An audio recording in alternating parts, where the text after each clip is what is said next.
And welcome to another episode of the Irish Craft Beer Show, where today we're in a different backdrop. It doesn't look like my flat right now. It doesn't look like your office either. Nope. So we're in, where are we?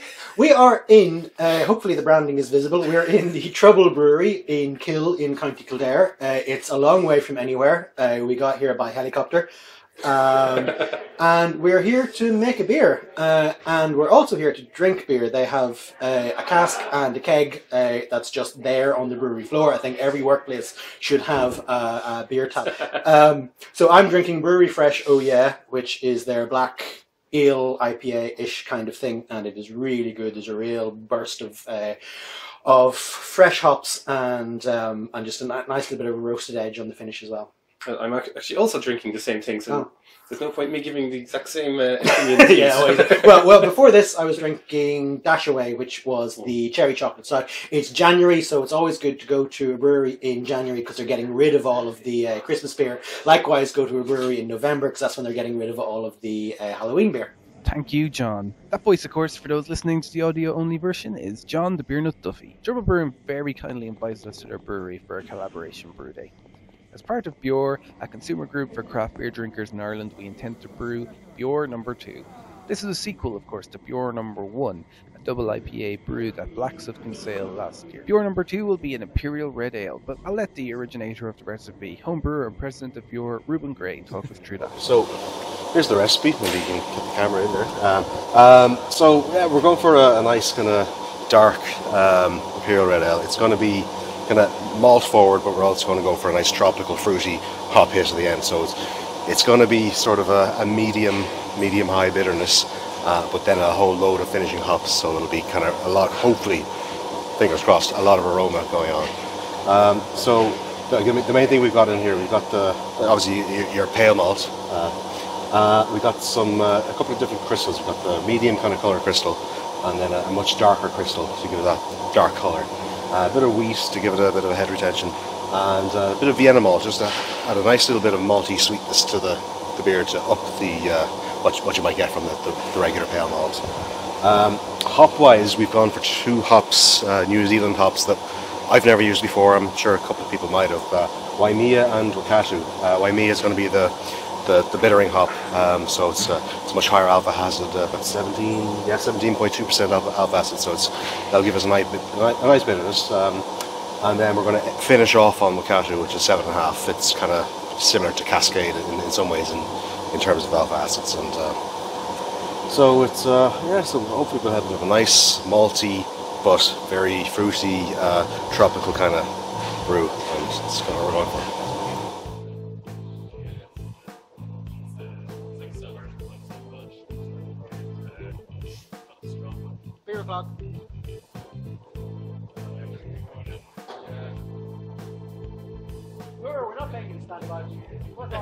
After the mash tun was filled, we sampled some of the beverages on tap while letting the pro brewers take over for the hard part, breaking up the dough balls. Of course, we weren't left alone with that impressive brewing equipment. Adult supervision was provided by Trouble's head brewer Mark Nixon, who was called upon anytime we needed scissors or to hold our hands through the difficult parts. So far we've done the mash, which is in the mash tun, it's the infusion of hot water and grain that steeps for an hour, which gives us the wort. So the next step then is to put it into this underback and then transfer it over into the kettle. So and at the same time we sparge to rinse the extract out of the grain. So at the moment we've collected our wort in the kettle and we're just waiting for it to come up to boil. While we waited for the roiling boil, John had a word with Trouble Brewing co-founder Paul O'Connor. So I'm here with Paul O'Connor, who is the co-founder of Trouble Brewing. Trouble Brewing has been going since 2010? 2009 actually. 2009. We're approaching our 5-year anniversary this March. So I think a lot of us who've been drinking Irish craft beer for a long time consider you as being sort of newcomers, but you're really a veteran at this stage in the industry. Yeah, we are all right. When we started out, there was only maybe a dozen craft breweries in the country, and certainly since we came along, there's a great deal more that have come after us. So yeah, I think veteran has been a name bandied around, even though we're not even 5 years old yet. Yeah. So if you were going back and doing it all again from 2009, is there anything that you would do differently to what you did? I'd say there's any number of things I'd do differently. All right. Well, first off, we're speaking from a brewery in Kill, where originally we started in Allenwood, in a unit that was a little bit too small for what we needed. Thankfully, about 2 years ago, we moved here to a space that's maybe about 6 times as large and a lot more accessible from the main roads and such. I think that would be the principal difference that we go back and revisit. And how many permanent beers do you have on the go? At the moment, we've 4 different kind of permanent beers that we brew year round. The beer that we brewed originally is our Deception Golden Ale, and we've been brewing that continuously since we started production. Shortly after, we added Dark Arts, that's our porter, that's always been very well received. We've got a lot of very positive feedback off it. Shortly before we moved to Kill, we added Sabotage. It's an India Pale Ale. It's 5.5%, and it's fast becoming our biggest selling beer. Once again, very popular. And we also added Fuzzy Logic Wheat Beer to our permanent range as well. I suppose in addition to that, like a lot of craft breweries, we've been putting out an awful lot of seasonal beers, special one-off limited edition beers as well. I think in the year just gone, we did at least 10 different beers that we don't brew regularly, and a lot of them have been very well received, thankfully. Good. And how far wide do you distribute? We're basically nationwide now. We're not in every single county in Ireland, but we're sending beer to all parts of the country. Certainly in off licenses would be widely distributed. But and your bottle and keg and cask? We do all 3, yeah. And what kind of proportion is the most to bottle? Or? It's moving more and more towards the bottled beer. Originally, when we started off, again, it was all draft. We added the bottle range subsequently to that. But as time goes by, the proportion of beer that we're doing in bottle is gradually increasing. I don't think it's overtaken the draft just yet, but I can see a time in the near future where that'll be the case. And you've just moved to this new unit. You have lots of lovely empty space to expand into. Yeah. Is that the plan? Are you going to continue to expand? Yeah, well, even just last year in 2014, we had our biggest year yet. We increased production just a little under 50% from the previous year. We're after recently buying 3 brand new fermentation tanks. They only arrived a couple of weeks ago, and we're just ready to commission them now. They're double-sized fermenters, which means that we can do twice the amount of beer that we can in one of our regular-sized fermenters, which will certainly aid us greatly in expanding production and hopefully being able to reach a wider audience for our beer. So you're looking at exporting?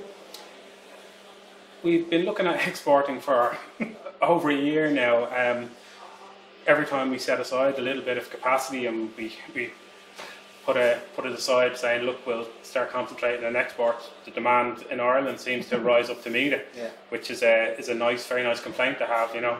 But we're definitely going to look at the export market and try and pursue that a little bit more, because I think there's a demand from countries, or for Irish beer from countries outside of Ireland. Yeah.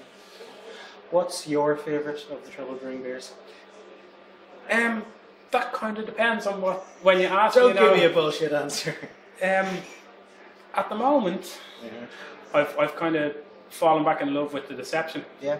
I think maybe because we've been brewing it so long, it kind of became a little bit of a stale pleasure. But it kind of, when we went back to it again and drank it again with fresh eyes, it's the one I'm enjoying the most at the moment. Thank you very much. Right. Yep.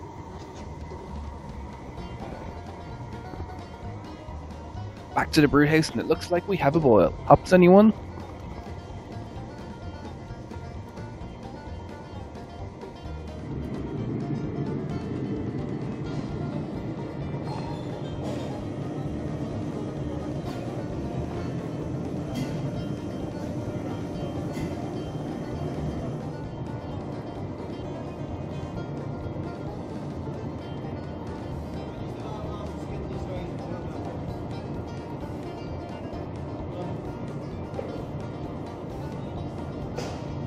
Ruben added a 60-minute to the top edition, the bittering hops.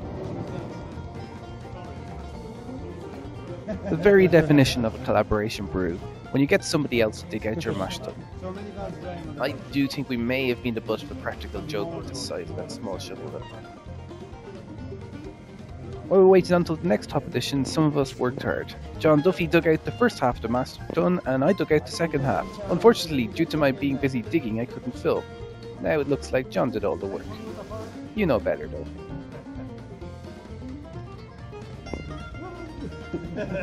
My shoes still had grain from Beoir number 1 stuck to them, now joined by grain of Beoir number 2. We won't clean them under any circumstances until long after Beoir number 3.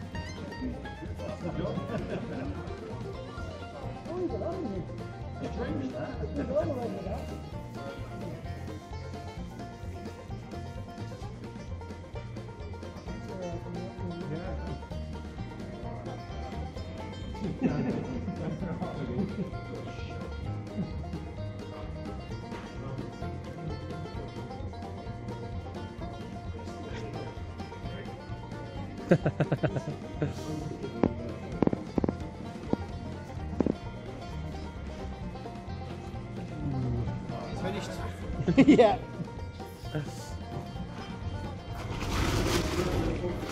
Now, if that shovel was twice as big, now you could get twice as much out in one go. If you were lazy.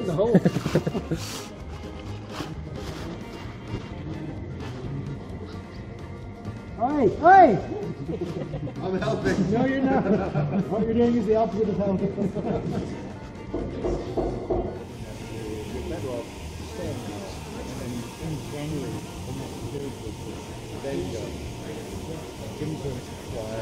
There's no appreciative of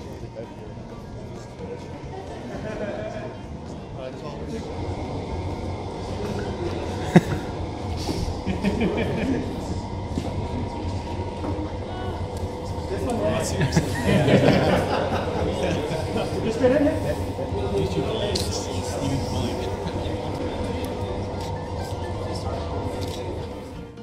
Back to the final hop editions. At this stage, everybody wants to have a go. This beer actually wasn't meant to be a hop bomb, but a lot of homebrewers showed up that morning. You couldn't disappoint those innocent little faces, could you? Hop editions for all!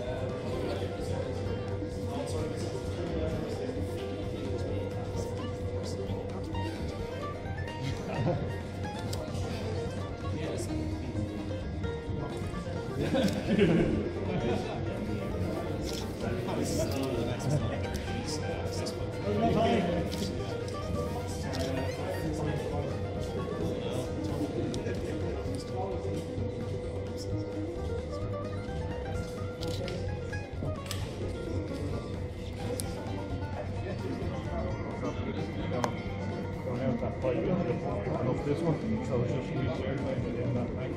What the race will do effect for all the hockey.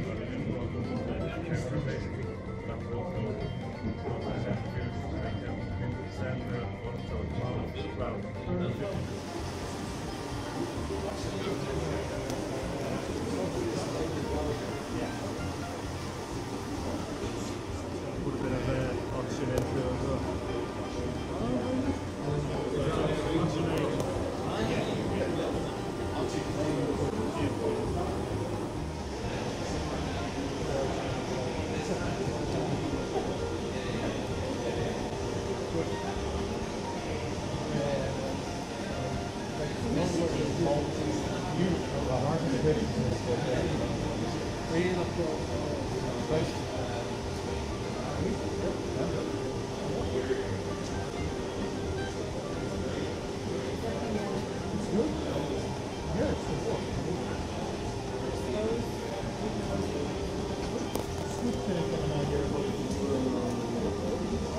As a homebrewer, I'm always reassured to see the big boys using USO5. You can see which side of the rehydrate or not divide that Mark put down on.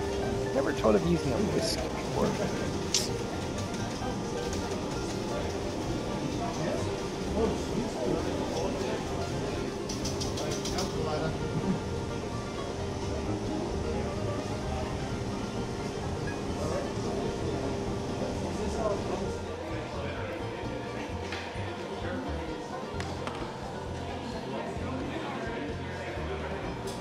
One of those unforeseen problems of expanding the brewery, how the hell will they add the yeast when those new double-sized fermenters are commissioned? They're going to need a bigger ladder.